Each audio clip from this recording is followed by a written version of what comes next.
Hi friends, Mahashivratri రోజున భక్తులు పరమేశ్వరుని ఆరాధిస్తారు. తద్వారా శివుడి ఆశీస్సులను పొందుతారు. భక్తి ప్రపత్తులతో ఈశ్వరుని పూజిస్తే కష్టాలు తొలగిపోతాయని, కోరికలను నెరవేరుస్తాడని భక్తుల విశ్వాసం. మహాదేవుడు తనను నమ్ముకున్న భక్తులను కష్టాలు రాకుండా కాపాడుతాడని అంటారు. అయితే పురాణాలు, కొందరు వేద పండితులు చెబుతున్న వివరాల ప్రకారం ఆ మహాదేవుడికి కొన్ని రాశిఫలాలు అంటే ఇష్టమట. మరి ఆ పరమేశ్వరుడికి ప్రీతికరమైన రాశిఫలాలు ఏంటి? ప్రత్యేక కారణం ఏమైనా ఉందా? వేద పండితులు ఏం చెప్తున్నారో ఓసారి ఇప్పుడు మనం చూద్దాం. వృషభం, శివుని వాహనం నంది. నంది అంటే శివుడికి చాలా ఇష్టం.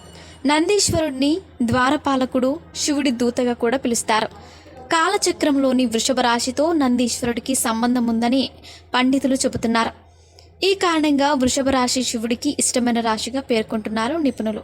ఇకపోతే మిథున రాశి. ఈ రాశి అర్ధనారీశ్వరునికి సంబంధించినది. శివుడు శక్తి కలిసి అర్ధనారీశ్వరుని రూపంలో ఉంటారు. మిథున రాశి అంటే స్త్రీ పురుష జంట.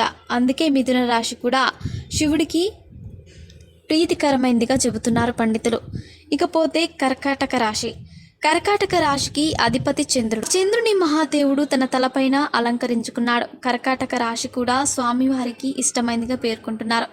ఇకపోతే ధనస్సు. ధనస్సు రాశికి చిహ్నం విల్లు. పరమేశ్వరుడికి కూడా పీనాకి విల్లు ఉంది. అది వినాశన సమయంలో ఉపయోగించడం జరిగింది. విల్లుకు చిహ్నంగా ఉన్న ధనస్సు రాశి కూడా శివుడికి ఇష్టమైన రాశి చక్రంగా పేర్కొంటున్నారు నిపుణులు. ఇకపోతే కుంభం. శివునికి ఇష్టమైన రాశి చక్రాలలో కుంభం కూడా ఒకటి అని చెబుతున్నారు పండితులు. శివుని తలపై వెంట్రుకలలో గంగాదేవి నెలవై ఉంది.